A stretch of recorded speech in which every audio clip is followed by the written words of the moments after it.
Good morning, everyone. Welcome to the 132nd Annual General Meeting of the RSPB. I'm Dr. Amir Khan, RSPB President, and I am delighted to be able to welcome so many of you today to my first official AGM and to talk to you about the successful and inspiring year for conservation we've had. I'll begin the morning with some housekeeping before we get into the main event and business. This is our fourth online AGM, once again broadcasting from our headquarters reserve in Sandy, which was a bit of a drive for me after the success of last year's event. Now I'm pleased to be joined in person by RSPB CEO Becky Spate, Chair of Council Kevin Cox and Treasurer Robert Cubbage, who you'll hear from later in the day. Some of you may remember this platform from previous years, but as a refresher or for any new faces like myself, I'll take you through the basics of how to use it. Now, this might be a bit like the blind leading the blind, but I'll do my best. We're currently visible to you on the Events Air platform, which provides you with the opportunity to comment, ask questions, and vote in a simple way. Firstly, as Chrome is the recommended browser for Events Air, you should now see a short video showing you how to turn on closed captioning should you need it. I'm told most alternative browsers will also have the ability to add this subtitling in their advanced settings. If you are using subtitles, apologies in advance for my Yorkshire accent. Computers sometimes have difficulty translating that into subtitles, so expect the odd A up or now then. If you have any technical issues throughout the day, please use the little red support icon at the top of your screen. There is a team on standby to help you, but please first check that you are using Google Chrome or Edge Chromium, as these offer the best experience in Events Air. Now, as a technophobe, I'm glad those questions won't be coming to me. There is a team of experts, so don't worry. As with all online events, we are relying on technology being kind to us. Fingers crossed. So, if there are any technical issues today, please bear with us as we sort these out. Throughout today's session, as with previous years, you won't be able to turn on your video or microphone. But to the right of your screen, there are many ways to get involved. When we come to ask you to vote on a motion, live polls will appear on your screen. We are now going to test this so you know what to expect. So please answer the poll, which should be showing on your screen now. Now, please note, due to the complexity of streaming from a reserve to your screens at home, there is a 10-second delay to what you see today. So please be ready to respond to polls and voting throughout. I've also been told that this 10-second delay is to bleep out any fruity language I may use. I won't. Now, the discussion box is designed for your comments and conversation, so it's fast-paced. Please continue to be respectful to one another and make sure that any difference of opinion is healthy debate, not argument. This is your space. We have a team keeping an eye on chat here, but we won't be able to answer any questions in this box. You can ask questions in the live Q&A box, so please make sure to post questions about any of today's business, annual report, or general questions for board and council here. Right, let's have a look at the results of the poll. How many of you watched Wild Isles? Over 60% of you said yes, 20% of you said some of it. Come on guys, watch the rest of it. If you haven't seen the gulls and the puffin scene, you are missing out. Right, this morning's event will contain the reports and presentations from RSPB Chair of Council, Treasurer and Chief Executive. We have received a number of questions in advance around our governance, trustees and the social media incident from a few months ago. So we will be addressing these under matters arising today. Please ask your questions for RSPB's Management Board throughout the morning, as they will join us after the reports to answer as many of your questions live as possible. Now, as we are live on site, the board will review your questions as they come in so that we can group them and cover more ground. The board will answer on a topic rather than specific questions. So please don't be offended if we don't answer your questions exactly, but cover it in a broader sense. All questions we receive today will be answered on our website following the event, though this can take a few weeks, so bear with us. Where possible, questions answered live will be made available for all participants to view within the session. So please do not put any personal details, membership numbers, contact information, your pet's name with your question to protect the privacy of your data and your pets. Our events team have checked all registrations prior to the event to confirm membership, and so we are within the rules that only members can ask a question at the AGM.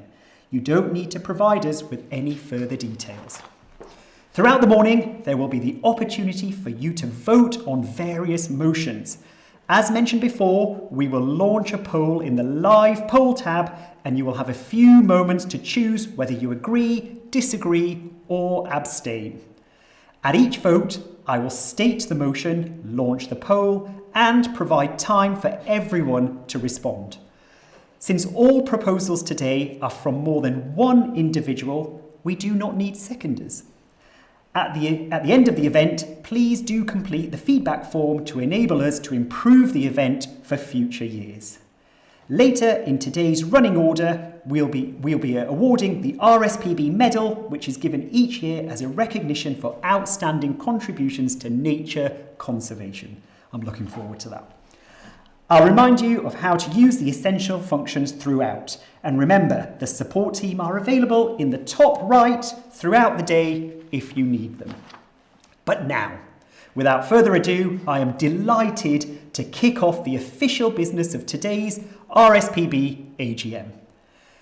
The notice of the AGM was published in Rspb magazine in accordance with the Statute 345 and in the Members magazine.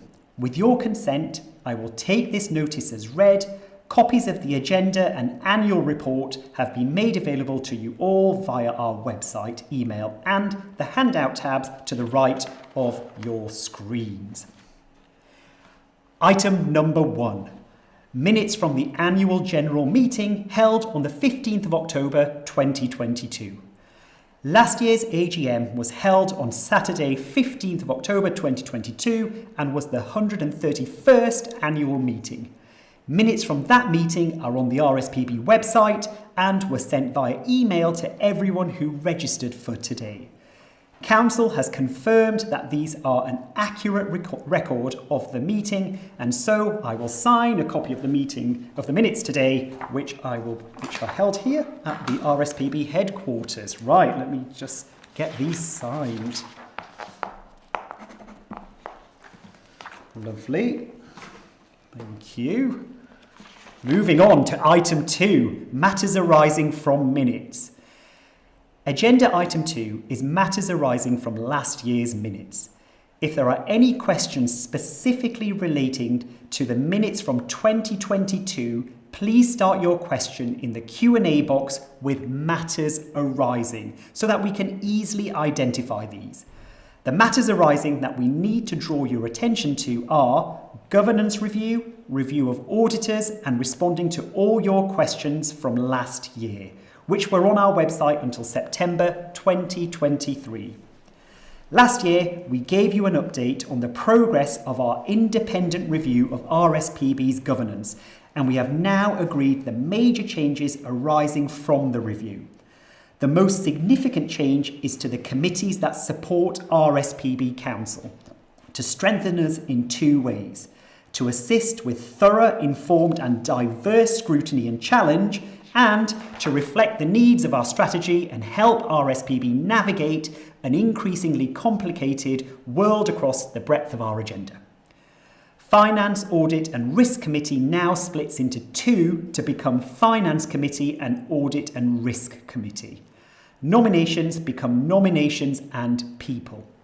Between them, their remit is broader than in the past. 3 new advisory committees are being established with a broader and more diverse membership, drawn from beyond our council members, with links into our 4 country advisory committees too, which remain in place. These are conservation, communications and engagement, commercial and partnerships. These replace our two previous conservation and fundraising and communications committees. We are also streamlining the business of Council to bring a stronger focus on emerging and strategic issues that will have a lasting effect on how the RSPB delivers its mission. As you will remember from last year, members elected Kevin Cox for a further term as chair, anticipating that it would take 12 months to define the changes and a further 12 to implement them. Since we are well on track, we will soon begin the process to search for a new chair. Tenure for all new committee and council members will reduce to 3 years, with an option to renew, in line with wider charity best practice, and over the coming year it is intended that the number of members of council will reduce to 12. We can do all of this within our existing charter and statutes. Once we have reviewed how these changes are working in practice, we will seek to make any necessary changes to the statutes. Similarly, last year we noted a review of auditors. We have undertaken our annual review with a view to carry out a more detailed review in our planning for 24-25, now that we have the new Director of Finance, Governance and Strategy in position. The executive are content that we have reviewed performance in the last year and the support given not just on audit matters but advice on tax issues, etc., and recommended to Council their reappointment. If you have any specific matters from last year's minutes that you wish to raise, please put them into the Q&A box now with the words "matters arising" at the start to ensure we can spot these. Remember, no personal information. We don't need it, we know you. Any general questions on the Society's work can be asked later in today's agenda.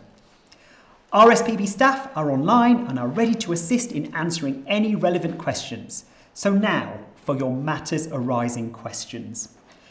We've had a number of questions about our governance, trustees, and the incident that happened on social media at the end of August. While these are more general questions, not related to matters left open at last year's AGM, and so not really matters arising in a technical sense, we feel it's important to address them directly, as I know how important they are to a number of you. I'm going to turn to Becky first, who can provide some context.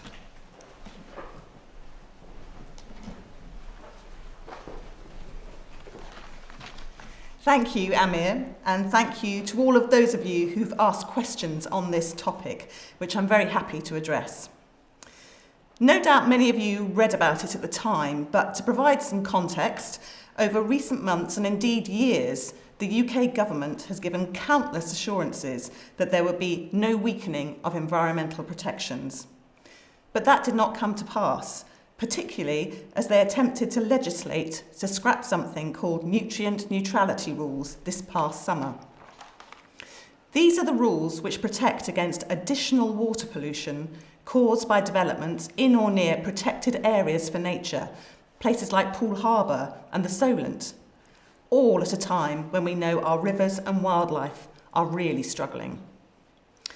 We were all extremely frustrated, and the RSPB England account posted a Twitter thread, or X as Twitter is now called, that did not follow our usual approval processes and attacked individual members of the government rather than the proposed policy change with which we strongly disagreed. For that, we swiftly apologised publicly. We feel that the tone of public discourse matters. We don't always get things right, and I believe it's important to hold your hands up when that happens. We're sorry, and we're determined to learn the lessons so it does not happen again.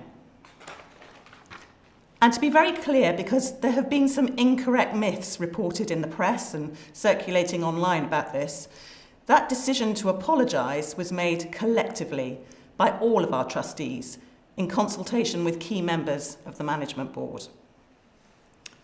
The fact still remained, as we emphasised throughout this incident, that the proposed changes represented a huge threat to nature. We were delighted that thanks to our advocacy efforts alongside our partners, peers of all parties in the House of Lords voted against the proposals. Rumours are still swirling that the UK government is planning to bring these plans back in some form in the upcoming King's Speech. If they do, we will campaign again as vigorously as we can within the constraints of charity law. Thank you for your continued support. It makes such a difference to all of us and to our work. Now to Kevin.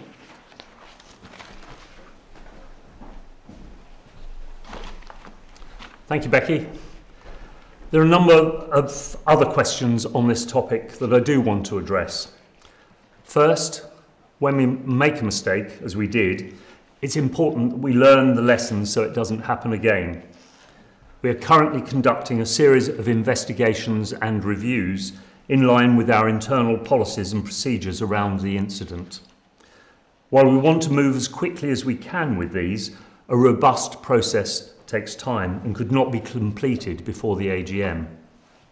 We also continue to engage openly and constructively with the Charity Commission on this issue. We've also had questions on the appointment process for members of council and about the individual performance of trustees. RSPB council members or trustees are elected by RSPB members at the AGM. We currently have 16 trustees and they are all volunteers. New trustees can be nominated either by members of the current council or by RSPB members. In recent years, we have also engaged a professional recruitment agency in order to achieve a broad range of candidates. Before looking for new trustees, Council assesses its overall needs for skills, knowledge, experience and diversity required to lead and govern the charity. Thorough checks are undertaken to ensure nominees are eligible and suitable. Shortlisted nominees are interviewed by a panel of existing trustees. The successful candidate is then proposed to Council and, once ratified, put forward for election at the AGM. This whole process can take up to a year, and those currently appointed have all passed through this process. Charity trustees act and make decisions in the best interests of the charity, ensuring that conflicts of interest are declared and appropriately managed. They seek and review advice that enables them to take informed decisions, considering the impact on the charity and on its stakeholders in pursuing the charity's objects, and any potential controversies surrounding their decisions and plans. Our council members work as a collective board, meeting formally 4 times a year, where they take decisions on the strategy and good order of the charity.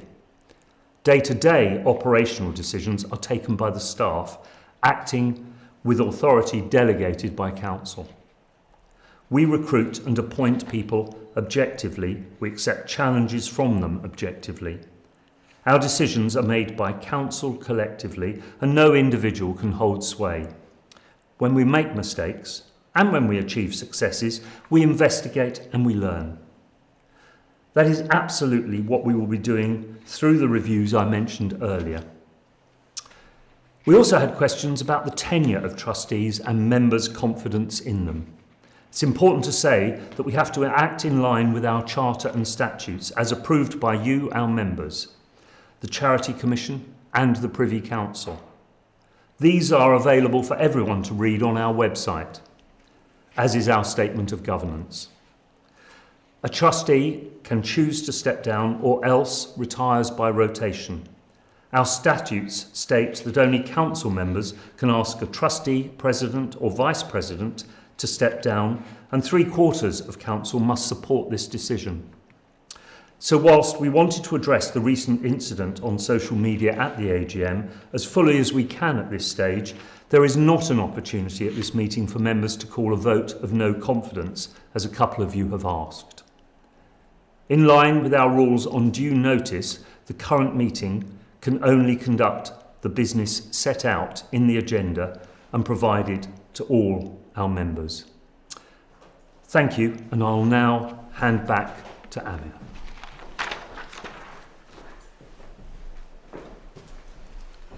Thank you, Kevin. Thank you, Becky. Right, we've received no further matters arising So now that matters arising have been addressed, we will move on to item 3 of today's agenda.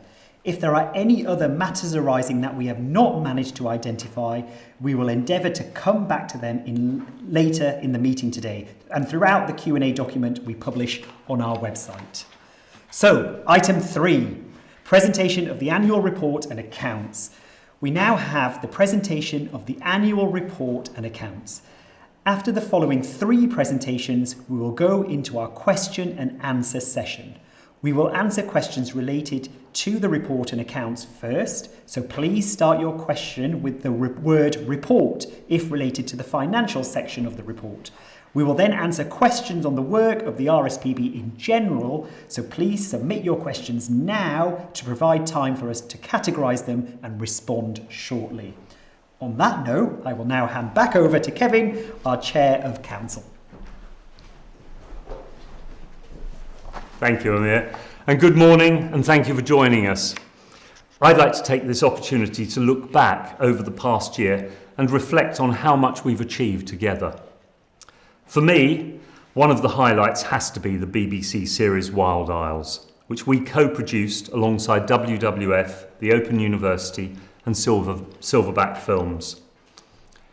With Sir David Attenborough acting as our guide, more than 12.5 million of us went on a journey around Britain and Ireland, watching orcas cruising off the coast of Shetland, Manx shearwater chicks taking their first tentative flights off the cliffs of Skoma in Wales, and even bees flying on broomsticks.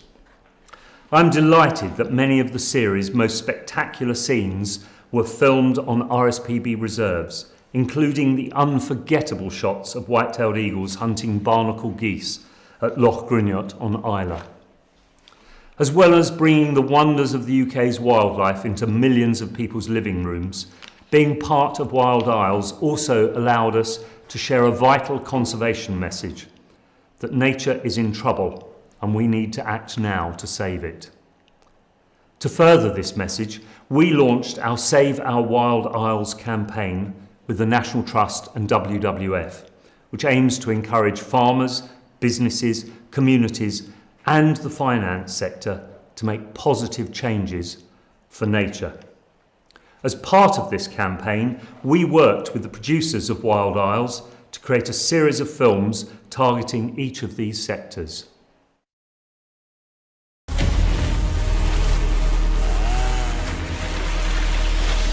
In my lifetime, wildlife in Britain and Ireland has seen devastating declines.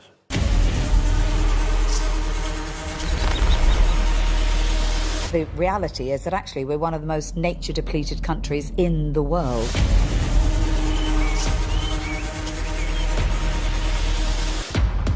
Nature underpins everything that makes our lives possible.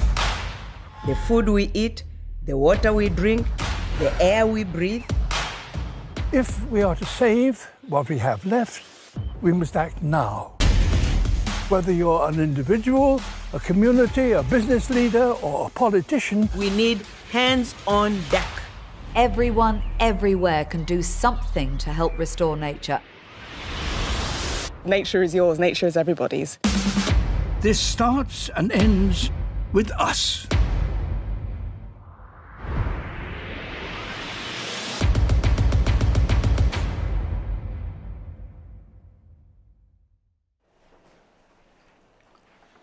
In just 2 months, we had booked more than 200 screenings. That's 200 opportunities to transform ways of working, supply chains, investment models, and climate strategies for the benefit of nature and the planet.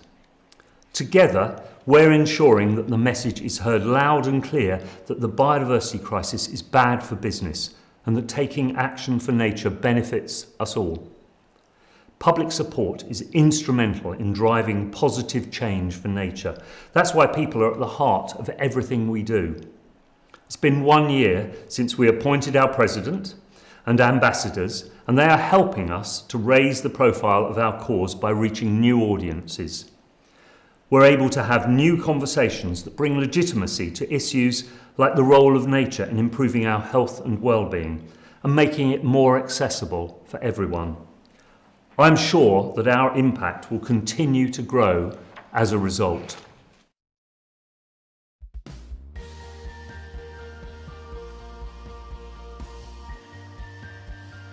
Now, I'm really looking forward to being part of our mission to save nature in this critical decade.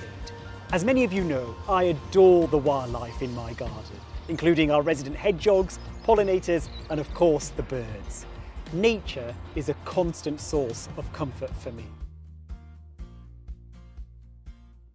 If you look closely, you'll just find the odd oyster catcher standing in amongst them all, and just to see what it feels yeah, like. that's right. Yeah, if you just look across closely, there's just the odd one. Yeah? There's just the odd one standing. Who's your mate? Who the hell are you? Now is the time to strengthen the legislation that protects nature, not loosen it. So if you agree with me, if you care about all these creatures that we share the earth with, the air, the creatures in our seas, then please write to your MP, email your MP and tell them how much it matters to you.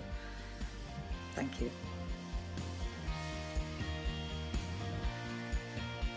Is to not be so concerned about having to ID everything. A lot of the time when we go out in nature, you think you have to know what everything is. And I think actually, no, you don't. As long as you go out and enjoy it, and you see species and you see how they're moving around and think that's fun and are interested in it, then it doesn't matter whether you can ID it or not. But for me, Big Garden Birdwatch really makes you slow down and appreciate the everyday birds and ones I think we perhaps take for granted a little bit. Because you can find so much joy in the birds we're most familiar with just by taking the time to sit and watch their behaviour. So I couldn't really help but fall in love with what was around me all the time, really.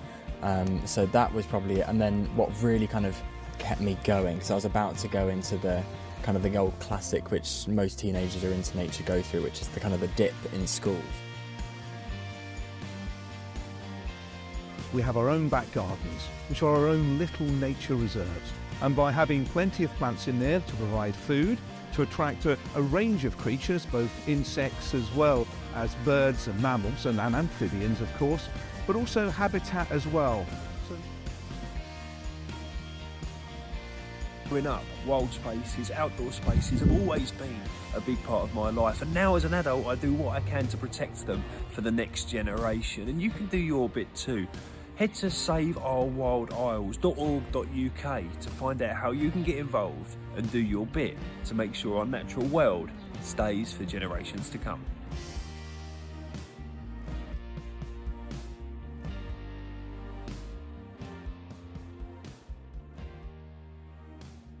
I can do a wood pigeon call. Man, dog, if you are gonna give that to us, he's putting the Chris down, you know.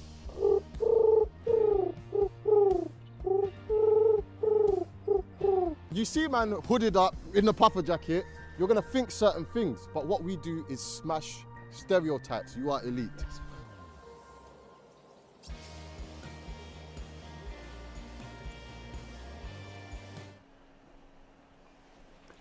Huge thanks to Amir, our president, and all our amazing ambassadors. Young people are vital to the future of our planet, and so I was delighted to attend the formal opening of Cameron's Cottage at our franchise's Lodge Reserve in the New Forest, which was part funded by the Cameron Bespolka Trust in memory of 16-year-old naturalist Cameron, who sadly died in 2013. This residential activity centre will give young people the chance to discover nature, and we hope time spent there will inspire the conservationists of the future. Our network of 222 nature reserves continues to be a focus of our conservation work, and we've been busy improving and expanding habitat for wildlife. At Lakenheath Fen in Suffolk, we've extended the reserve as part of a huge wetland creation project that's transformed 390 hectares of farmland into wildlife habitat. And another exciting transformation is on the cards for our Glen Crippersdale Reserve in Scotland, which we acquired just over a year ago as part of a landscape-scale plan to protect, restore and connect Scotland's remaining temperate rainforest. Earlier this year, I attended a rainforest gathering on the Morven Peninsula, organised by Rspb Scotland, and it was a privilege to meet so many people from the local community who are passionate about the rainforests on their doorstep. As well as working to protect rainforests, we're also continuing to protect vital freshwater and coastal habitats across the UK, including Inch Marshes in Scotland, Wallasey Island in England, Ynys Hir in Wales, and our award-winning river restoration project to re-wiggle Swindale Beck at Haweswater in the Lake District. With water quality, the public's #1 environmental concern after climate, we're also working with farmers to reduce runoff and protect the water quality of our rivers and estuaries. Clean water is a vital component of healthy ecosystems, so we will continue to work proactively in this area. Another focus of our work is our science and research, which helps us to understand and tackle the threats that nature faces. Accurate population estimates are vital to conservation, but that's not always as easy as it sounds. Rspb scientists trying to track the incredibly elusive and critically endangered Sumatran tigers in Hutan Harapan, it's a dense forest measuring more than 100,000 hectares, experienced this challenge firsthand. We've been protecting this precious remnant of rainforest in Sumatra for wildlife and local communities since 2007. Researchers have used hidden cameras to capture images of tigers, which can be identified by their unique stripe patterns. So far, 3 tigers have been caught on camera, and following further surveys, we hope to have a much clearer picture of how many of these rare creatures live in Harapan, so that we can better protect them from threats like poaching.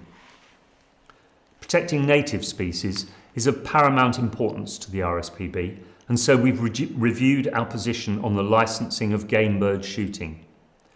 Some studies show that management associated with shooting can have some benefits for wildlife, but these are outweighed by the issues that come with management for driven shooting. As a result, and after careful consideration of the alternatives, the Rspb is calling for governments in the UK to license the release of non-native game birds and mallards. We also believe this should be underpinned by a statutory code of practice with mandatory reporting of movements and releases. The current voluntary code of practice recommends how many pheasants should be released and how this should be done, but there is little evidence that these are followed widely. We believe statutory licensing is the only way to achieve these changes. That's why we supported proposals made by Welsh Government and Natural Resources Wales to introduce licences, although we are disappointed that they have delayed any implementation until 2025. Our species-focused work remains central to our strategy, and in 2022 we celebrated a record-breaking breeding season for curlews in Northern Ireland. We've been working closely with farmers and landowners in the Glenwerry area to improve conditions for these birds, and as a result, the number of curlew chicks successfully fledging almost doubled compared to 2021. In Wales, the breeding population of Manx shearwaters on Ramsey Island reached a new high, thanks to efforts by Rspb Cymru. As the climate warms, we've seen increasing visits to the UK from species more common further south, like European bee-eaters. We had 8 of these colourful visitors in a Norfolk quarry in 2022 and worked with the North East Norfolk Bird Club to install a nest cam and viewpoint. Despite the excitement, there is also concern about why the exotic birds are nesting here rather than their Mediterranean habitats. Whilst here, 15,000 people came to see the bee-eaters for themselves, and I hope you were able to enjoy watching them either in person or virtually. Last, but not least, I'd like to highlight the success of our project to protect and restore nature in Kazakhstan. Thanks to the efforts of Rspb staff and our partners, the Saiga antelope has made an astonishing recovery. Once teetering on the brink of extinction, 1.32 million of these bizarre-looking creatures now roam the steppe grasslands of Kazakhstan once again. So that's just a tiny selection of the work the Rspb has been involved with this year. But I hope it gives you an insight into what we're able to achieve for nature together. Our annual report, which you can find on our website, shows the scale of work we deliver from land and sea to species recovery and international conservation. None of this would be possible without our volunteers, supporters and members like you. You are the lifeblood of the RSPB. Thank you.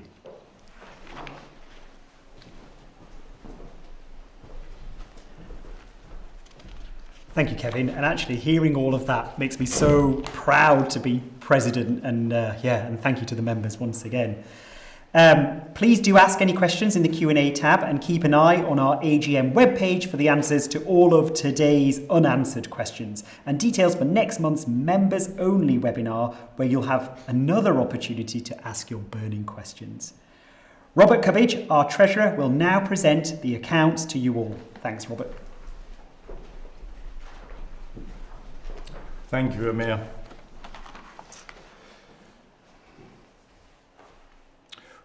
What we do at the RSPB, powered by your support, has never been more crucial for nature as we continue to deliver conservation at scale, world-leading science, and for everyone that cares about nature, a powerful voice in the corridors of power. At last year's AGM, I reflected on both on how we were recovering in the wake of the pandemic and on the need for diligence in the face of what has become known as the cost of living crisis. Our operations have bounced back, and we have retained our financial resilience in a challenging economic environment. We've had to make a number of interventions this year to save cost, whilst increasingly delivering our work in a sustainable way and looking at opportunities to increase future income. With inflation and current interest rates also impacting our members and supporters, it has never been more important to talk about our mission and where your financial contribution is used to tackle the nature and climate emergency. I am pleased to report that we have seen another record year in terms of our income, up by 4.5%, and our expenditure on charitable activities, which has increased by 13.5%.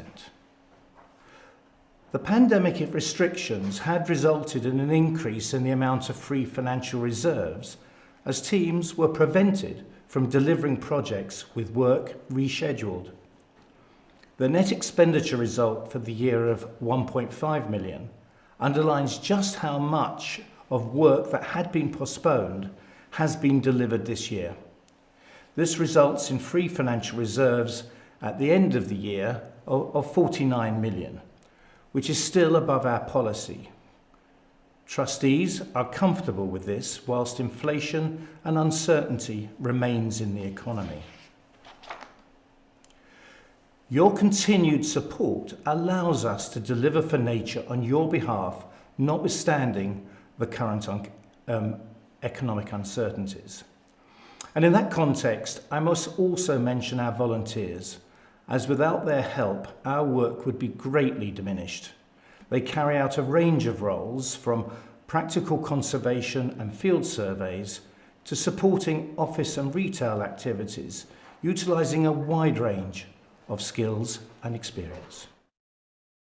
My name is Margaret Pritchard. Janine Brown-Jones. I'm Donald McGarry. I'm Maya. Kim Nicholas. Linda Holman. John Robson. I'm Nick. And I'm an RSPB volunteer.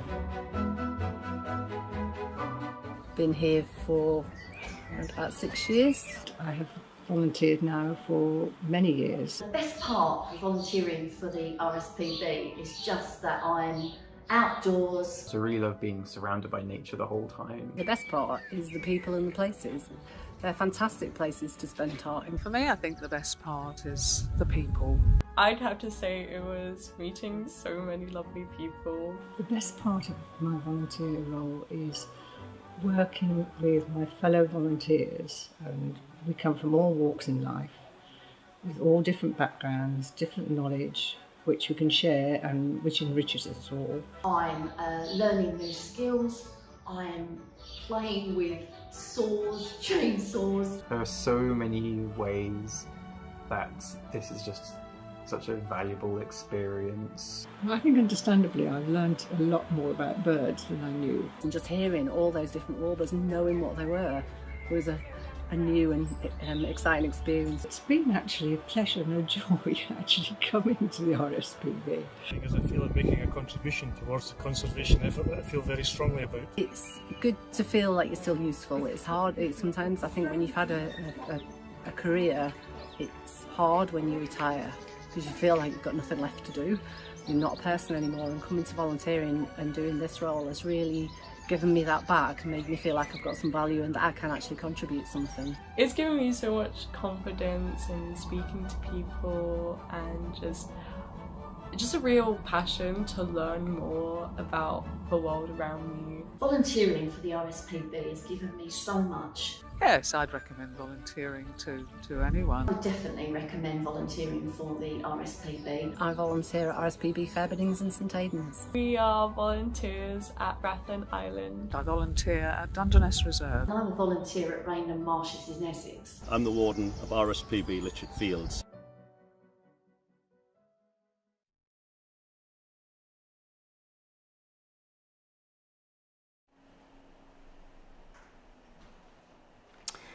Thank you to all our volunteers.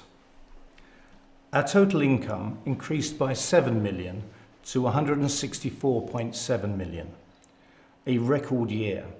Our long history of delivering for nature and the ambitious strategy we launched last year appears to be resonating strongly with members and supporters. You, our membership, have remained very committed. And this is very important, both from an income perspective, with 53 million received in the year, and also because it gives us the mandate to speak out for nature on behalf of over 1 million people.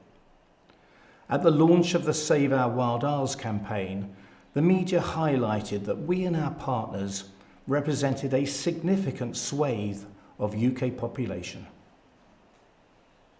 We saw our legacy income increase by 3.2 million to 44.2 million this year. It is both humbling and a point of pride that we are so trusted by our supporters to invest in the projects and causes that are close to your heart. We are grateful to those who have the means to provide these generous gifts in their wills. One such gift has allowed us to allocate 350,000 to purchasing land at our Giltsdale Reserve. Such gifts make a huge difference and will benefit future generations. This year's commercial income is down very slightly on last year at 24 million in the context of a tough trading environment, but with plans in place to improve this valuable income stream. Our events programme was particularly successful, with our reserves providing a range of options for people wanting to enjoy nature, with income raised doubling to 700,000 at our reserves compared to last year. With more pressure on household income, we continue to work hard to offer good value for our products and services.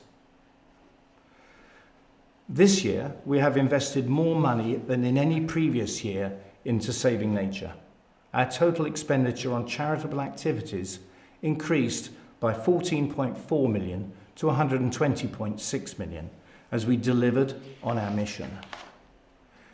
An extra 2.8 million was invested in managing our reserves this year, bringing the total to almost 50 million. In the face of the nature and climate emergency, the 160,000 hectares we manage are more important than ever. Over 18,700 species can be found at our network of reserves, 3,500 of which are of conservation concern.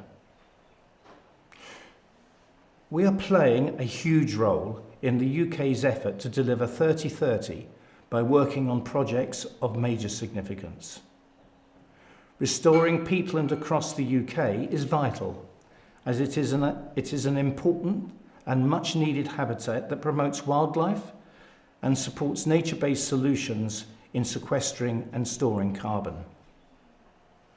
At Dovestone, we have begun a 1.6 million project involving Natural England and local landowners that will restore 941 hectares of blanket bog. By protecting this amazing habitat, we will store nearly 250,000 tonnes of carbon by 2050.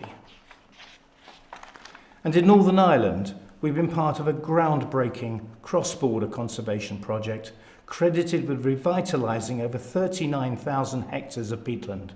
6 years of work has seen the Rspb helping to restore over 3,000 hectares of blanket bog, safeguarded almost 900 pairs of breeding wading birds, and managed more than 170 hectares of land for butterflies.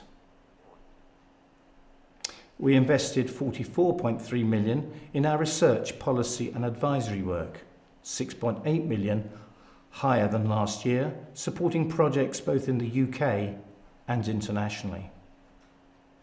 Our science work has continued to provide crucial evidence that charts the nature and climate emergency, offering solutions that we can use at our reserves and can encourage decision makers to support.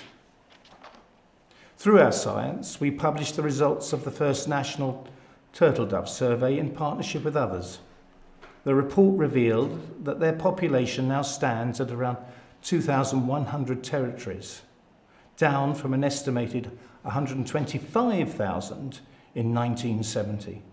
Now, whilst the results are sobering, there is hope for this summer resident, as the findings highlighted the conditions where breeding success has been highest and recommendations for landowners so that we do not lose this species from our countryside.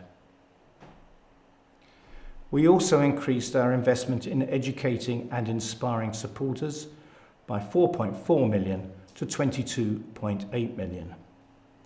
In the last year, we have seen our supporters come together in numbers our politicians cannot ignore. As you've heard from Kevin, our involvement in Wild Isles brought the spectacle of UK wildlife into millions of homes. It's all too easy for those who care about nature to feel overwhelmed, which makes our role all the more vital as we present the threats to our wildlife and wild spaces alongside the hope that with urgent action we can restore nature with a collective voice. Looking to the future, thanks to the generosity and commitment of our supporters, we are in a good financial position. We have a strong plan for success through the strategy we launched last year. But to continue to deliver on that strategy, it is imperative that we remain vigilant of the wider economy. The amount of disposable income households have to support the causes they believe in, the level of funding from the governments of the UK to restore nature and deliver on their promises, corporate budgets to support environmentally focused projects, and our own rising costs of doing business. We know there will be challenges to overcome, and we will continue to meet them while staying true to our purpose, because nature needs us now more than ever. So rest assured that by supporting the Rspb, you are joining an organisation that will continue to deliver world-leading science, practical conservation on the ground, and act as a unifying voice for nature at the forefront of the fight to save nature and climate emergency. Thank you.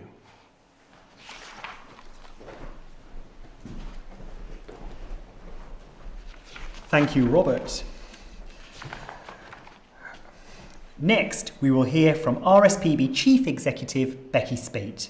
But please do continue to submit your questions to Rspb Management Board on the annual reports and accounts by starting your question with the word report, as well as the general work of the Rspb. And with that, I would like to welcome Becky Spate to the stage to speak to you all.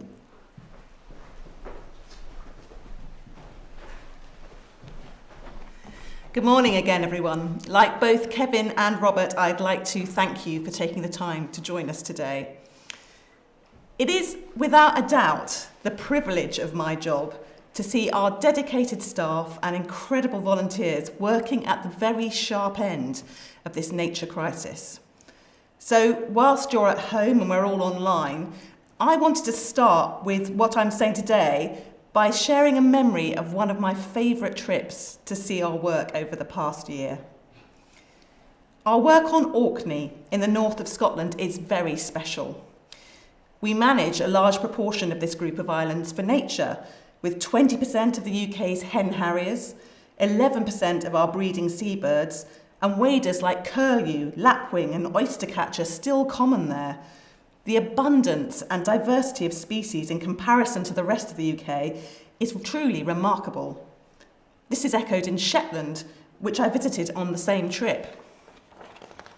The richness of the soundscape is an experience that stays with you long after you've left.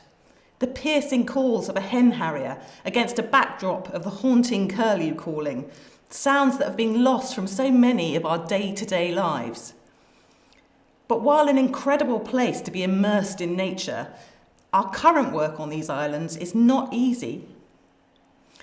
First reported in 2010, invasive stoats swiftly became a huge threat to the Orkney vole, which are found nowhere else in the world, and ground-nesting birds and the parts of the economy that rely on nature. So our incredible young team, as part of the Orkney Native Wildlife Partnership, has been undertaking the world's largest ever invasive species eradication attempted on inhabited islands.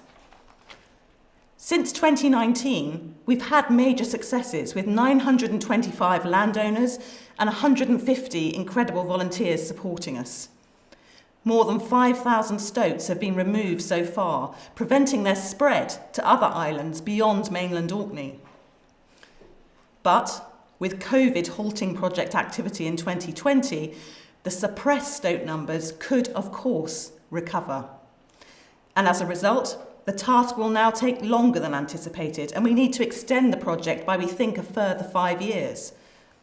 Your membership is vital in helping us have the confidence to tackle and deliver these challenging long-term projects, and we'll need to raise significant new funding to secure the future for Orkney's wildlife. For me, this example encapsulates what's so special about the Rspb and our work. We look a significant challenge straight in the eyes, and we build a collaboration to try and tackle it at the scale required. We overcome the challenges encountered along the way, and we're in it for the long haul, bringing expertise, dedication, and resolve that is unmatched. And along the way, we grow the great conservationists of the future. In that spirit, here's a whistle-stop tour of some of our priority projects happening over the coming year. In June, our Natur and Byth project was successful in their National Lottery Heritage Fund bid. This allows us to continue to build trust and understanding with rural communities and work closely with many partners to improve the conservation status of 67 of the rarest and most endangered species in Wales. Our new Cumbria Connect partnership in the Lake District is an amazing showcase of what can be done when we come together with landowners to transform an entire landscape. Over the next 5 years, we'll be working to enhance and enrich around 125 square miles through restoring natural ecosystem processes, nature-friendly farming, habitat creation and restoration. Ring ouzels, red squirrels and spotted flycatchers will all benefit. In Northern Ireland, our Life Raft programme on Rathlin Island will continue apace, working with the local community to save the iconic seabirds that rely on the island to breed and rear their young. We have relaunched our Fair to Nature brand, enabling brands and customers to know that the produce they're buying is nature-friendly. Over the coming year, we'll be forming deeper relationships with more nature-friendly farmers and their projects. Globally, we will continue to advocate for nature on the world stage with our BirdLife partners. Together at COP28 this December, where we'll be calling for protecting and restoring nature to play a prominent role in facing into climate change. And at the Convention on Biological Diversity, CBD COP16, we'll be advocating for the implementation of those global promises made last year through robust and meaningful national action. Avian influenza has continued to haunt too many of our reserves this past breeding season. However, we did see a ray of hope this year. Through joint science, we discovered that northern gannets can seemingly develop some immunity, and our science and monitoring work will continue to help us understand the impact of this disease on already threatened populations. We will continue campaigning for the holistic action we need to save our seabirds. This includes calling for an end to industrial sand eel fishing in England and Scotland, an issue we've been campaigning on for 2 decades, through to pushing for smart spatial planning of offshore wind to enable the right conditions for our seabirds' long-term recovery. These few examples show the breadth and depth of our challenges, from reform of the food system to ensuring our future vital renewable energy sources work with nature, not against it. These are huge issues, but if we don't tackle them on behalf of nature, then who will? Scale and urgency of response both now matter more than they ever did, as the recent State of Nature report showed us. None of this would be possible without the dedication of people like you. Our members, our supporters, our incredible loyal funders who together stand with us to deliver solutions to the biggest problems that nature faces. Thank you once again from the bottom of our hearts. You really are incredible. And your support really is needed right now. It's fair to say that the world feels an ever more hostile place for nature. When we need our politicians to step up, increasingly it feels like they're stepping away. We have very real fears that our cause is going to become a political football in the coming 12 months leading up to a general election. This is such a difficult challenge for us to navigate. We're a charity governed by charity law, and that puts certain restrictions on what we can say and do, particularly in the lead up to a general election during what is called the regulated period. I know from my own inbox that some of you want us to be ever more strident political campaigners, and others amongst you don't want us anywhere near politics. Fundamentally, we will never save nature if we don't tackle the systemic drivers of nature loss and put the right funding for restoration in place.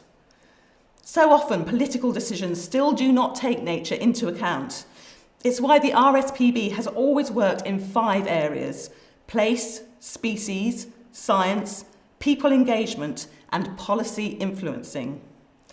If we are to save nature, we have to campaign, and we simply have to be in the political space. Of course, we cannot be party political, but we must make the voice of nature heard above the hubbub. We've been campaigning for and securing laws to protect nature for 130 years. It's in our DNA, and we'll continue doing this robustly for as long as we exist as an organisation. Before moving on, I also wanted to say that one of the great strengths of our cause is that it unites. There are great advocates for nature in every political party. And our members and supporters, all of you, span all manner of political views. And that's a very good thing, because frankly, until nature's recovery is above the political fray, it will remain under terrible threat.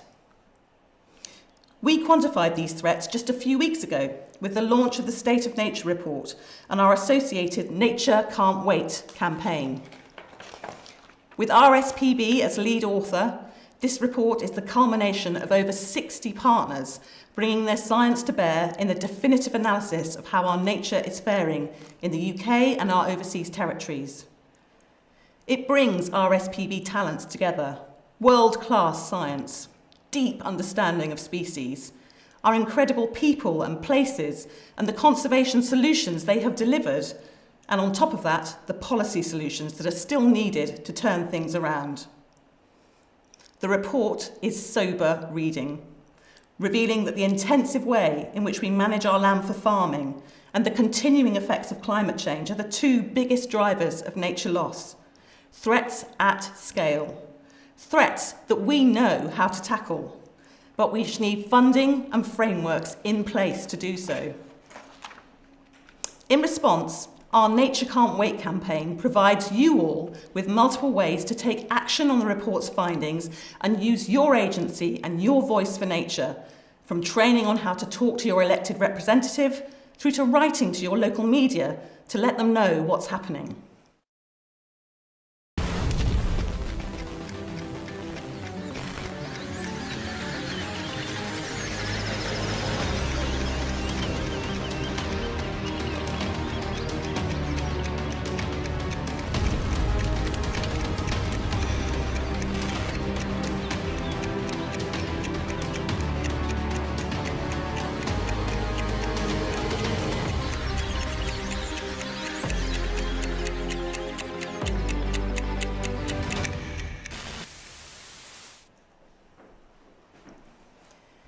As we approach the next general election, your voice really matters. Reading the State of Nature report, one is struck by just how much of our natural heritage is disappearing for us and for future generations. Nearly 1 in 6 of the more than 10,000 species assessed are at risk of extinction. More than half of flowering plant species have declined in distribution, with heather and harebells now being enjoyed by far fewer people. What fired my passion for the natural world was exploring the woods, streams and fields of Dorset as a child. I wouldn't be in this job if it wasn't for those formative years. But for those growing up today with less and less wildlife, will it be harder to light those sparks of inspiration? Our young people are key to tackling what we're now facing. And we want to do something about this. So I'm delighted to say that from next month, we'll be offering a 2-year pilot of free access to our reserves for everyone aged 16 to 24. Research shows that this age group is disproportionately affected by cost of living pressures, lack of access to green space and poor mental health. And all of us here know just how important the natural world is for our own well-being and happiness. Giving the gift of access to nature helps us play our part in inspiring the next crucial generation. Sir David Attenborough, who inspired millions of us during Wild Isles, finished the final episode by speaking directly to all of us watching at home, saying, "Perhaps you will be the first generation to leave these Wild Isles in better shape than you inherited them." I can't have been the only viewer with the hair standing up on the back of my neck. Never has it been more important for us to act with others and at the scale required, both for ourselves and for our wildlife. Thank you again for all that you do for our shared cause.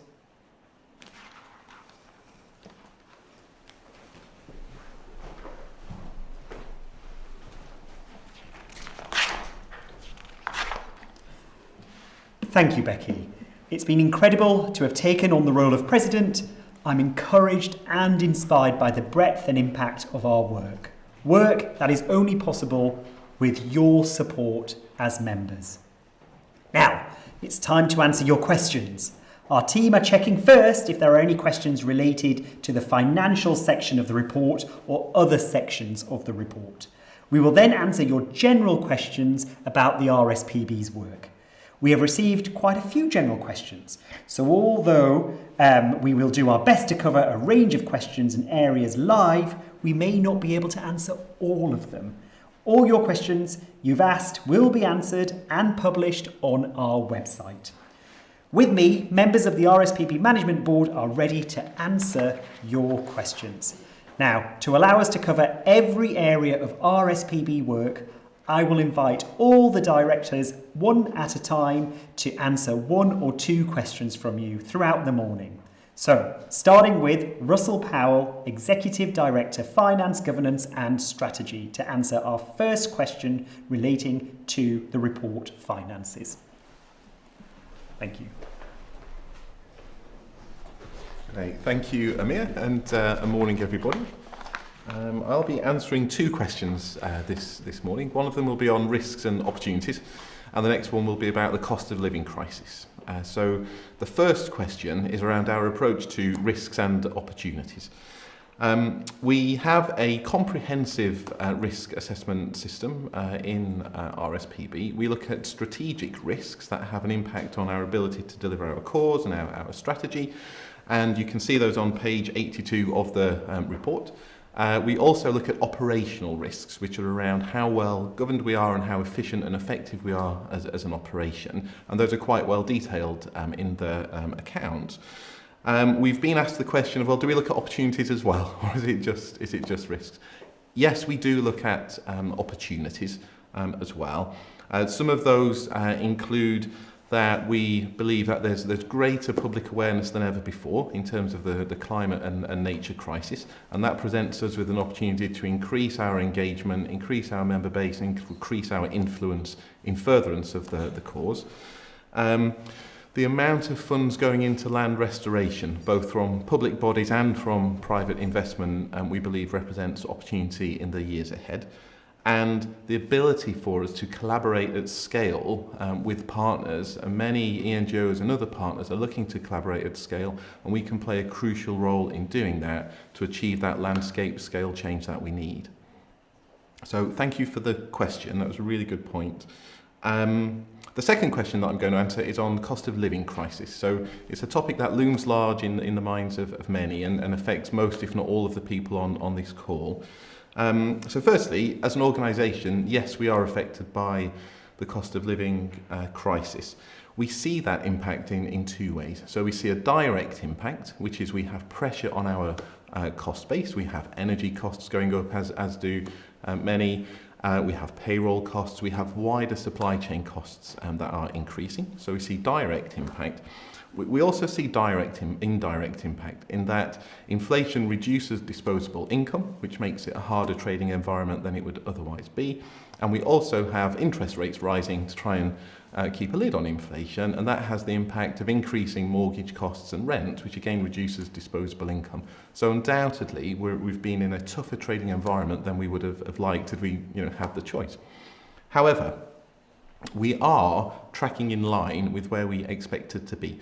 So our income is tracking in line with expectations, and we're incredibly thankful for all of the generosity and support from, no doubt, many of you on the call and across our member base and across our supporters that have enabled that to happen.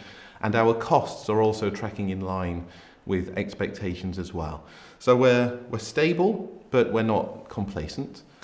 We do long-term financial planning where we look to maintain the good financial discipline that we have, and in the long term maintain that balance between achieving appropriate financial reserves that an organisation of our size should have to have the resilience that we need, but to invest the maximum that we can in nature and in our cause. And we do long-term planning to help us get that balance right. Thank you for that. So looking at our income projections, our ability to maximise the amount that we invest in nature is entirely dependent on the support, the loyalty, membership and contributions from all of you on the call and further across the countries in which we operate. And we very really could not do this without you. So thank you for that. They are my two questions. I'm now going to pass you over to our Executive Director for Global Conservation, Katie Jo Luxton.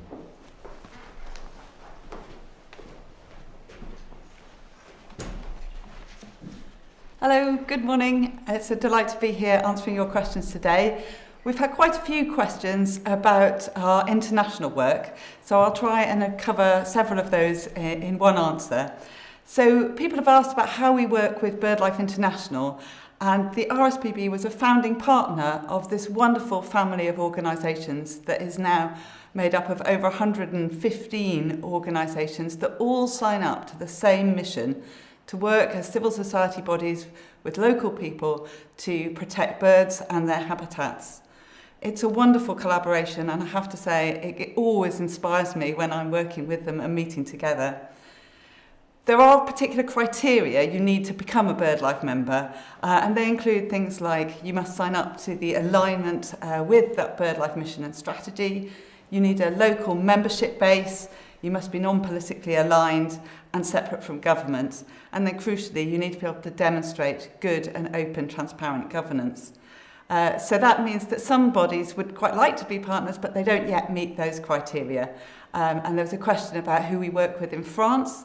So our BirdLife partner is LPO, Ligue pour la protection de les oiseaux, and we work with them in a number of different ways, including on this fantastically inspiring programme called the Flyways.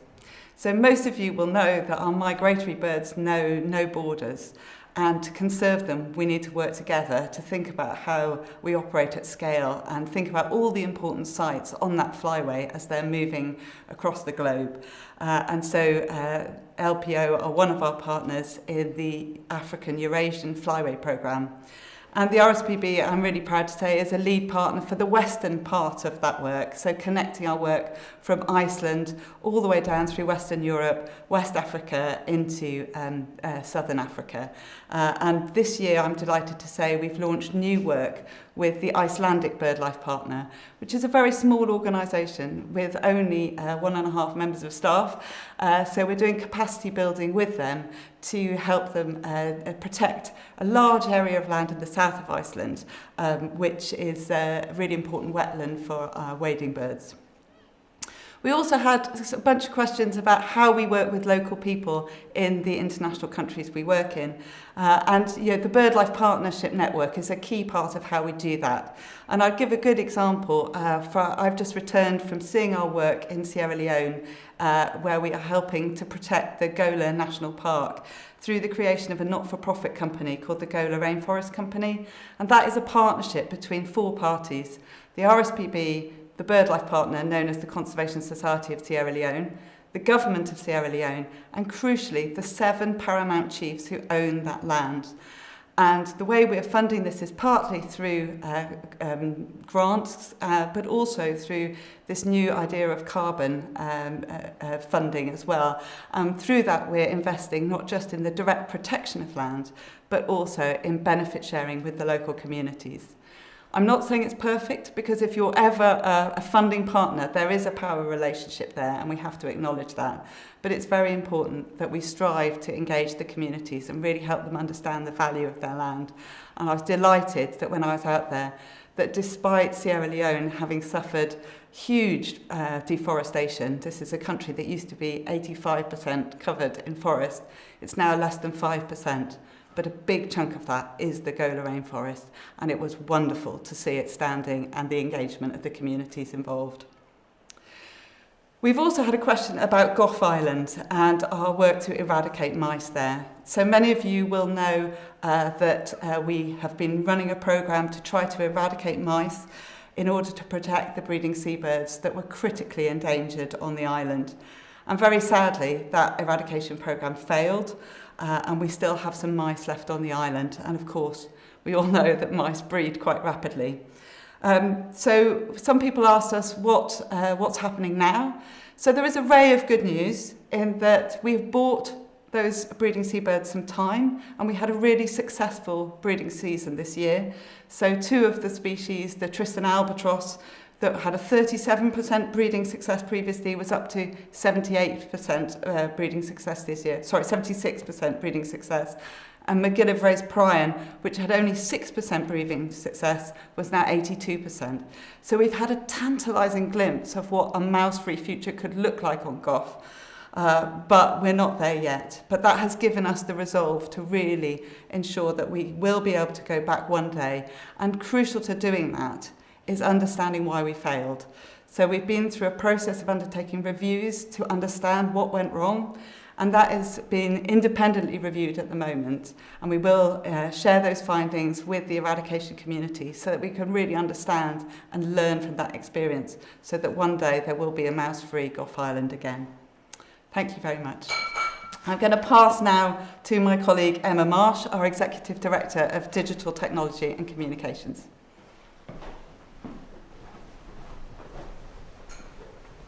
Thank you, Katie Jo, and good morning. I'm going to cover off 2 questions, the first being on attendance at mass participation events, and the second on us capitalising on the success of Wild Isles. So our movement to save nature needs a huge variety of organisations and individuals taking a vast amount of actions and interventions. We play our part by undertaking a huge amount of science, direct practical conservation, policy and advocacy, campaigning, and non-violent direct action. We need everyone taking every action if we're to succeed. When mass attendance events arise, we do three main checks. One, do they actually deliver against our charitable objectives? Number two, can we ensure they will remain lawful and peaceful? And can we make sure that our staff will remain safe? And if we advertise them to you, our members and our supporters, can we keep you safe too? And three, do we have the capacity to do it well? And we support everyone who demands action in a peaceful and non-violent way, because system change needs a wide variety of actions. And sometimes we'll be able to attend, sometimes we won't. But if we can't, it's not because we don't support these peaceful and non-violent direct actions, it's because we're busy playing our part elsewhere. We need everyone to work together as part of this movement to create the real change, to create lasting change to save nature. And Wild Isles, we've heard from Kevin about the success of Wild Isles, such an incredible TV series, and the subsequent campaign that's followed and we're still part of. And there's a huge amount I could talk to you about what's going on, but I thought I'd talk to you about two key areas. Firstly, the Community Fund, which we've been running this year. It's a partnership between WWF, ourselves, and Aviva. And it's been working to help communities across the UK, giving match funding to create lasting change to support nature in their communities. And applications close on the 1st of November, so you still have time. Just search for the Aviva Save Our Wild Isles Community Fund. And the second one is our Nature Neighbourhoods initiative, which launched this week. It's about helping communities to create people-powered change in their local neighbourhoods. We're supporting 18 communities in a partnership between ourselves, the National Trust, WWF, with support from the National Lottery Community Fund and the Co-op. It is just the start, but we're really excited to see what happens and what we see as a result of it, so we'll keep you updated. But I hope you agree that they're two really exciting parts of really capitalising on the success of Wild Isles. So now I'm going to hand over to Rebecca Munro, who's our Executive Director for Income and Conservation Investment.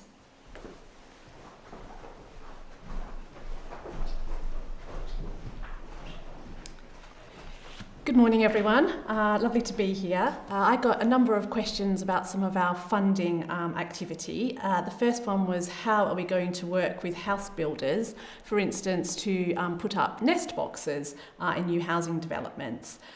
So just want to start, I suppose, with the fact that actually some of our urban species, such as swifts, house martins and starlings, are on the red list. And swifts, for instance, have declined 62% over the last while. And one of the drivers of that decline is, of course, habitat loss and a lack of nesting sites in urban areas. So completely agree that one of the kind of answers to this real challenge is to make sure that those housing developments are nature positive. We've worked, for instance, with our partner, Barratt Developments, to create a Swift brick, which is a really simple, cost-effective way to ensure that those birds, such as swifts, have those nesting sites that they so desperately need. We've already installed Swift bricks in over 4,000 houses and aim to continue to do that with our partner, Barratt's. We're also working with them on how to support their customers as they move into their houses to create nature-friendly gardens, and also, for instance, creating an urban nature reserve with Barratt's at one of their new housing developments. So there's a whole raft of things that housing developers can do. Barratt's already are, and we'd really welcome other housing developers to kind of take the same lead and work in a nature-positive way. One of the other questions I got was around the impact of EU funding on the RSPB's work. And obviously, we don't have access to that funding anymore. It does make a difference. For instance, EU Life funding has helped us to do projects on Rathlin Island, one of Northern Ireland's most significant seabird colonies. It's also allowed us to do a lot of work in the UCOTS, again protecting seabirds, which are one of the most endangered bird species globally. So we will feel that loss, but certainly we're working hard to try and fill that funding gap. So Emma talked, for instance, about the partnership with Co-op. Co-op are also funding some fantastic peatland restoration work in Scotland and in Wales. We're also working with new funders that are coming into the kind of environment and ecological space, so some new foundations, for instance. Katie Jo mentioned our Flyways work, so we're working with BirdLife to kind of do that joint funding opportunity. So we'll absolutely feel that loss of EU funding, but there are new opportunities out there as well that we're working hard to bring to the RSPB. So that's it from me. I'm now going to hand over to James Robinson, our Chief Operating Officer.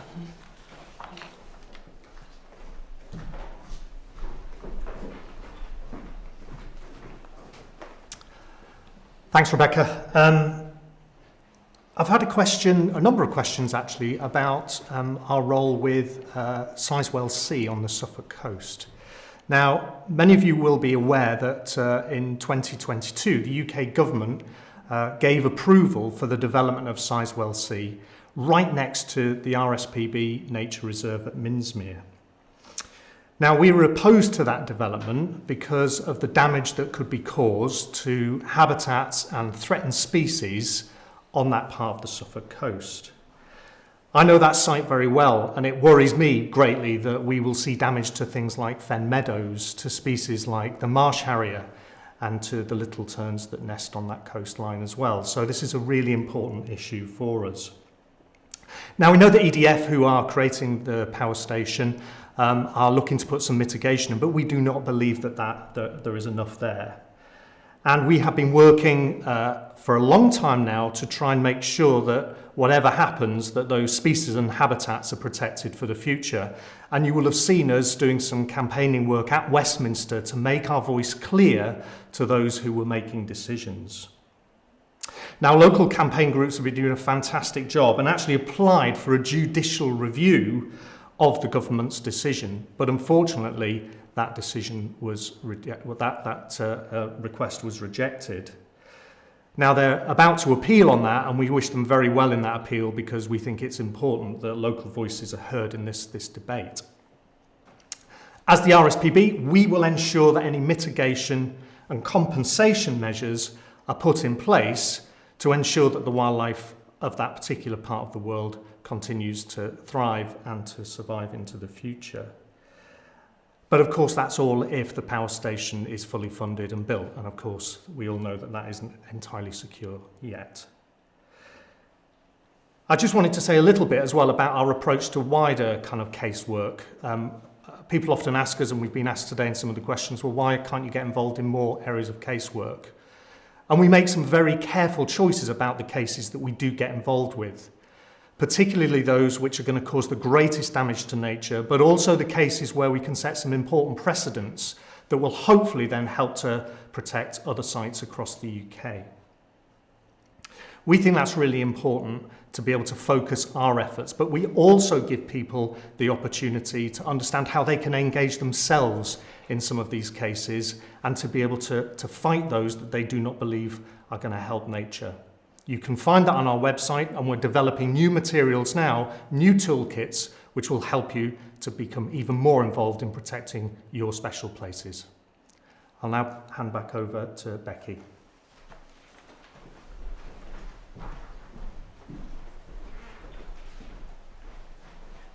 Thanks, James. There's just one question that I particularly wanted to answer. It's a great question, and it says, what more can we do as members to turn things around? And I think there are a number of things that you can do. So first of all, I just wanted to say that as members, you've kind of already got skin in the game. You've chosen to support our cause, you've chosen to kind of give us your membership money, and that really helps in the way in which we've described today, particularly for those big challenges, those long-term projects. It gives us that confidence to carry that work forward.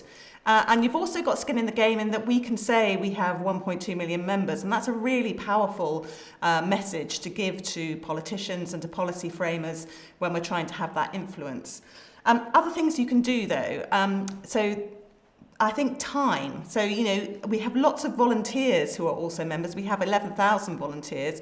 If you can give time to either volunteer for the Rspb or to volunteer for another organisation like us or to do work in your own local community around nature, that makes a huge difference. And I always say to people, if you're lucky enough to have a garden, then absolutely rewild it and make it as suitable as possible for nature. But think about going bigger than that and think about doing something in your own community. And you can use, for example, some of the Save Our Wild Isles funding that Emma was talking about to help you do that. But the final thing I wanted to talk about was your voice and your agency. And I talked about this in my speech. You know, we are at a real crunch time for nature. We've got a general election coming up. You know, we've got some shared manifesto pledges across the sector that we want to see in all of those party manifestos. So really think about engaging with something like our Nature Can't Wait campaign and equipping yourself to be able to talk to your elected representative about what is required for nature, using your vote in a way that will be supportive of nature. All of that really, really matters. So I think step into your agency, use your voice, and really kind of do your utmost to make a difference for nature. Thank you. I'm going to hand back to Amir now.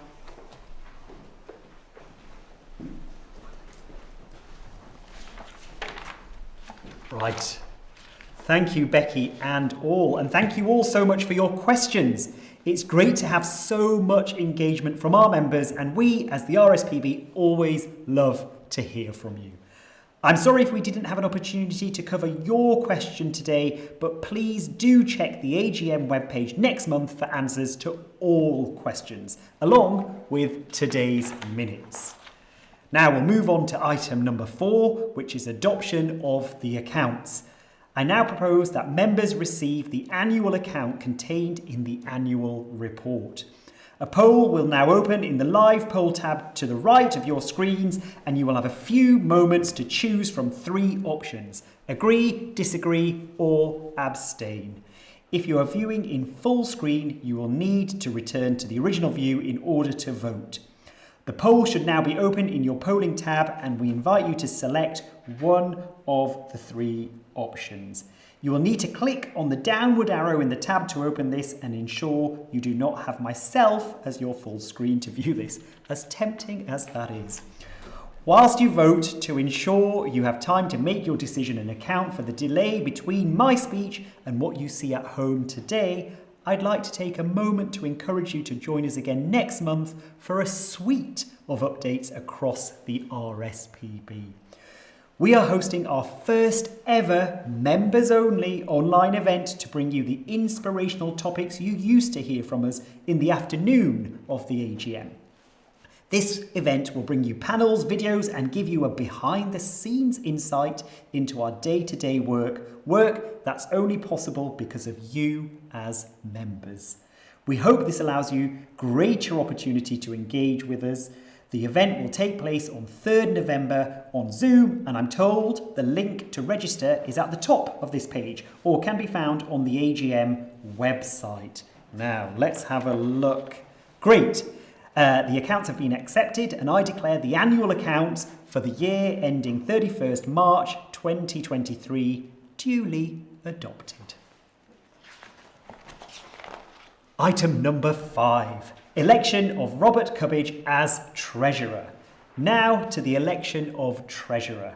As you have heard, whilst we make the proposed governance changes, we feel it's important that there is continuity of leadership. And so Council is recommending that Robert Cubbage, whose current term of office concludes with this AGM, to continue as Treasurer. The proposal is for a renewal for a further 3 years, in line with the outcome of our governance review, though Robert has expressed his intention to serve for 2 years of this only. Subject to his election, Robert will focus on the recruitment and nomination of a new Chair of Council due for election at the AGM in 2024. Council therefore nominates Robert Cubbage as Treasurer. A poll is open in the live poll tab to the right of your screens, and you will have a few moments to choose from 3 options. You probably know them by now: agree, disagree, or abstain. If you are viewing in full screen, you will need to return to the original view in order to vote.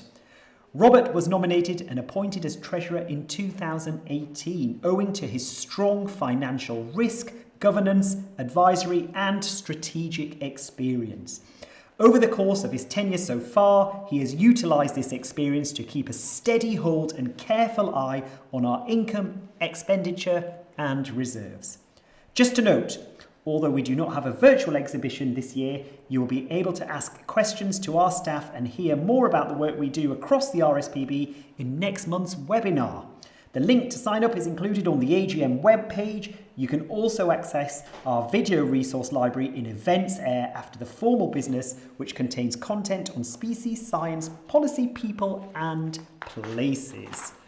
Right, let's have a look. Phew! I therefore declare Robert Cubbage our Treasurer for another 2 years. Before we move on to the next item, I'd like to thank Robert for his continued expertise and commitment to the RSPB. Thank you, Robert.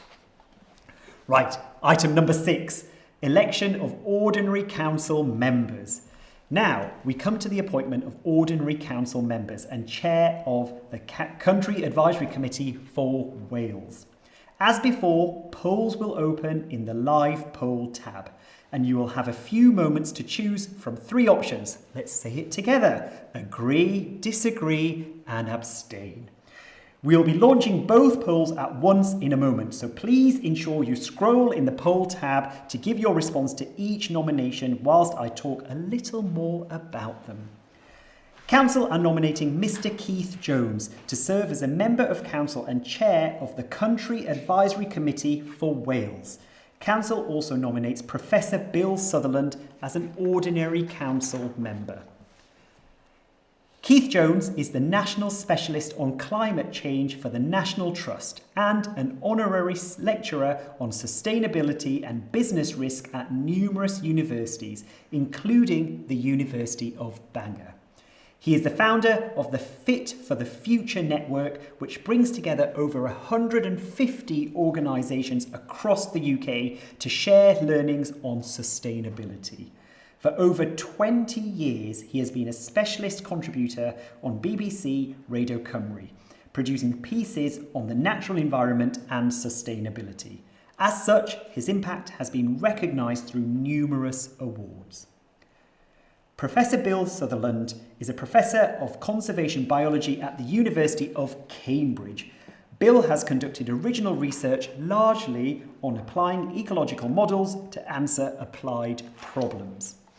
Over the last 15 years, he has focused on improving the effectiveness of conservation practice with a focus on embedding evidence in policy and practice. He was president of the British Ecological Society, is a highly cited researcher, and was made Commander of the British Empire in 2021 for services to evidence-based conservation. Since the numbers of members nominated for election does not exceed the number of vacancies, there has been no need for a ballot to be conducted in advance of this meeting. We therefore invite members to vote on the resolution to elect Keith and Bill as new members of RSPB Council. Appointment is for a term of 3 years. In a moment, we'll publish and announce the results. Information about our council and its members can be found on our webpage, and this will be updated in accordance with today's outcome. Right, let's have a look at the results.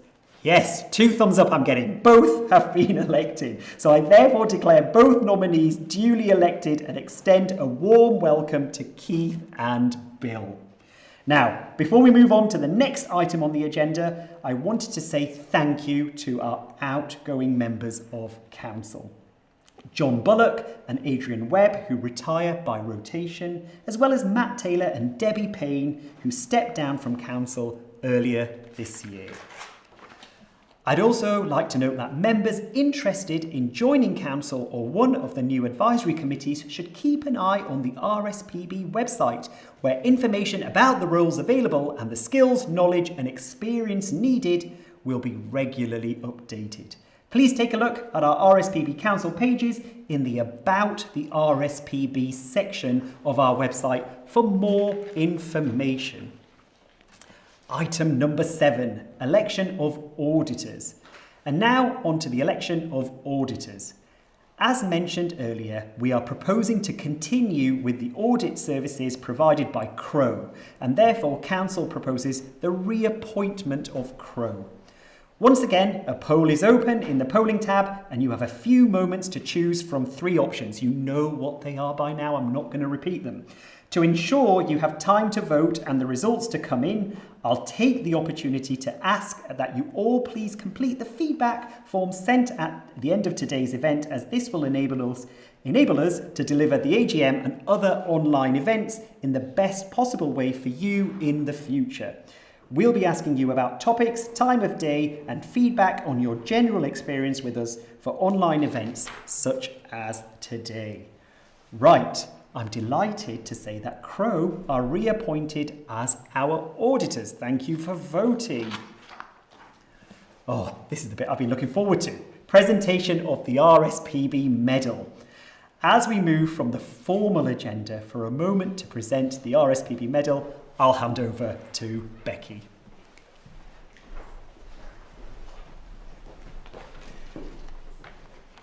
Thank you, Amir.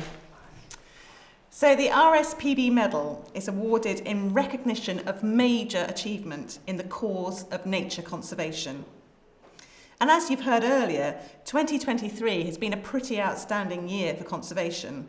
And as a result, we're pleased to announce not 1, but 2 medal winners this year. Our winners are Alistair Fothergill and a group medal for the Northern Ireland Climate Coalition. Firstly, Alistair. He was nominated in recognition of him leading the team that produced Wild Isles, without whom the series simply would not have happened. The stunning BBC Nature series, broadcast in spring this year, showcased UK wildlife like never before, reaching an audience of millions. As well as highlighting the beauty of the natural world, the series also delivered a stark message. The UK is one of the most nature-depleted countries in the world, and we must act now to help wildlife recover. I think it's possible that we'll look back and see Wild Isles as the turning point for people's understanding of the scale of biodiversity loss and the need to support nature recovery. And so I'm delighted that Alistair Fothergill is able to join us in person today to accept the RSPB medal. Alistair. Congratulations. Thank you very much indeed. Thank you very much, me. Golly. Great. Thank you, Becky, and thank you to the RSPB. I am honoured and delighted to receive this award. Over the last 30 years as a wildlife filmmaker, I've grown to love an enormous range of animals and plants, but my passion for the natural world began with birds. I was lucky enough to grow up on the northwest coast of Norfolk, the coast there, which, as you know, has long been an ornithological mecca. And when I was just 10, my parents took me to Minsmere. I remember being on the top floor of one of those double-decker hides, and I was so excited to see my first marsh harrier, I stepped back and fell through the hole to the ground floor and concussed myself on the concrete floor there. But it was worth it, because ever since then my parents swore I have been a complete bird nut. Over the years I've been lucky enough to film wonderful birds all the way around the planet, but my real passion remains here with the birds in the UK. That's why I've always been determined to make a series that concentrates on the natural history of the British Isles. I was responsible for the original Blue Planet, Planet Earth and Frozen Planet series, and I felt confident that given enough time and budget, the UK had just as much to offer as those global series. It took 2 years to develop the Wild Isles series, and I was absolutely delighted when the Rspb and WWF UK came on board as true co-production partners. Without you, the series never would have happened.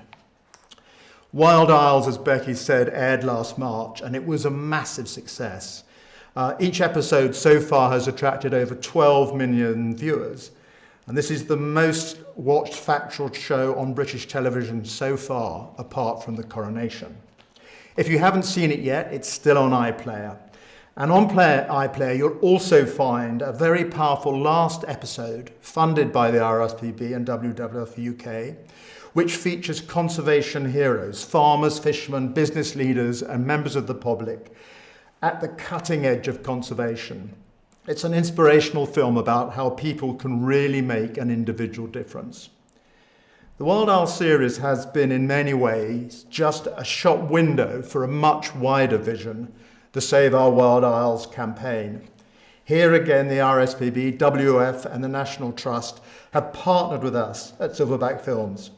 Our ambition with both the series and the campaign was to really move the dial in terms of public understanding of British natural history. To explain that, although the UK is globally important for wildlife still, we remain in the bottom 10% when it comes to biodiversity loss. The massive audience figures for the series and the extraordinarily positive response we've had to the Save Our Wild Isles campaign so far encourages us that we may be well on the way to getting that crucial message across, both to the public and to the politicians. Thank you very much.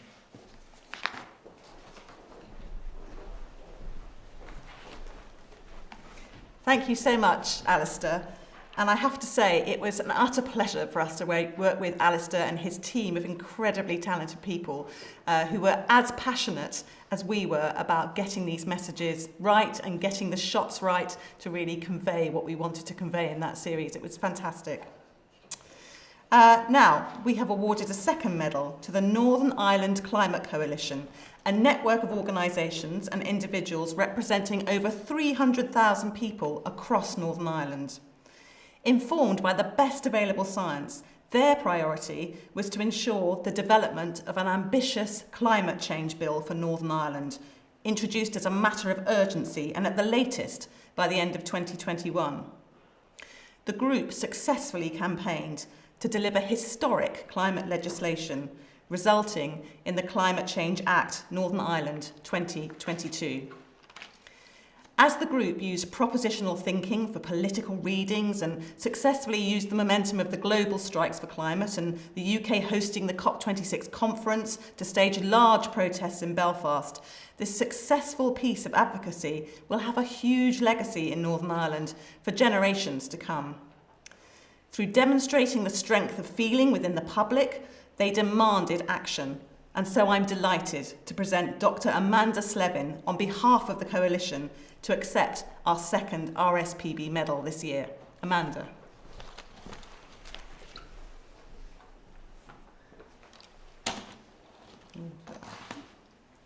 Congratulations. There's the medal.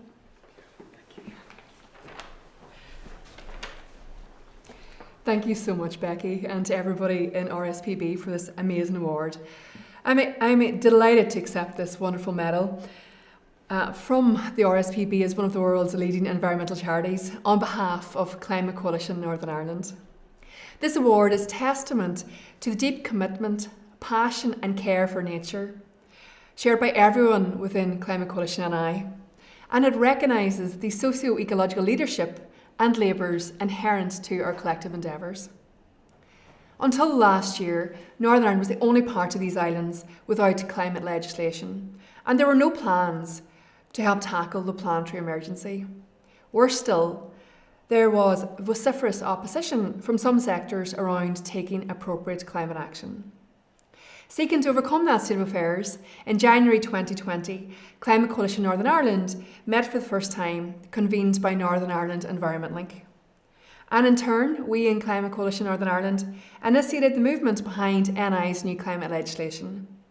I was privileged to serve as chair of Climate Coalition NI for the first 2 years of our journey.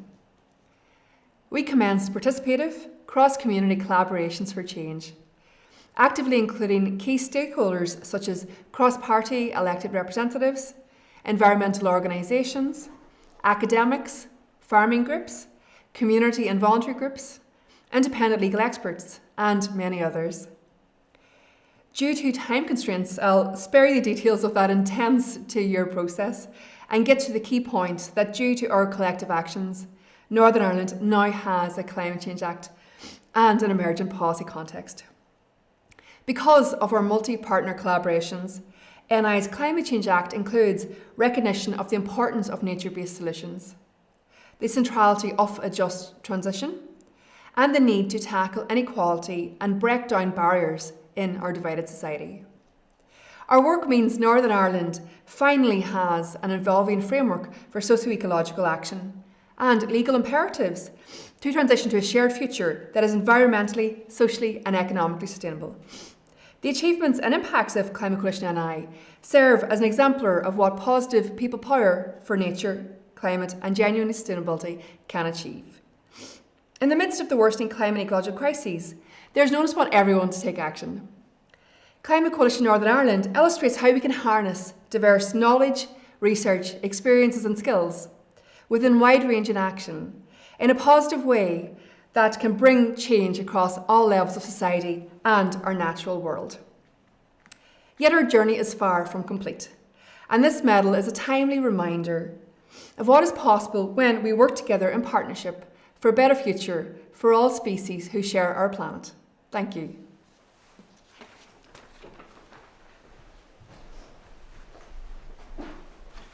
Thank you, Amanda. Just such an uplifting speech. And I always find the RSPB medals just a wonderful moment of optimism in terms of what individuals can do to really drive forward our agenda. So thank you to everyone involved and for both nominees for creating transformative change at a crucial time for nature.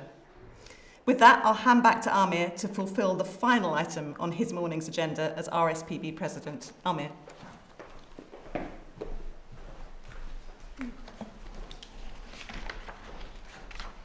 Thank you, Becky. Hoping you're not getting sick of the sight of me by now. But the final item on today's agenda is the date of the next annual general meeting.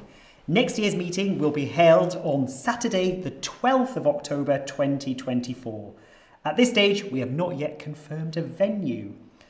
Right, let's have a look at the tablet. Although we are able to bring our AGM back in person, the uplifting numbers means that the events team are investigating the practicalities of hybrid events before committing charity resources to a venue.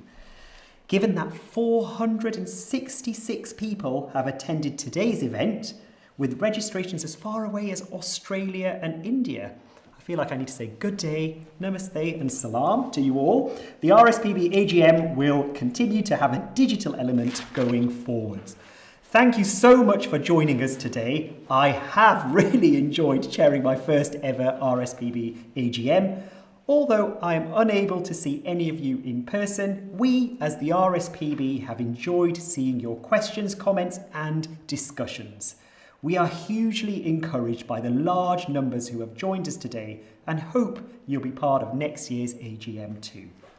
I'm delighted my first AGM as RSPB President has been such a successful one.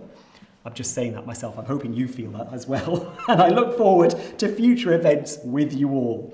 Thank you all again for joining us this morning and for your continued support of the RSPB. Thank you.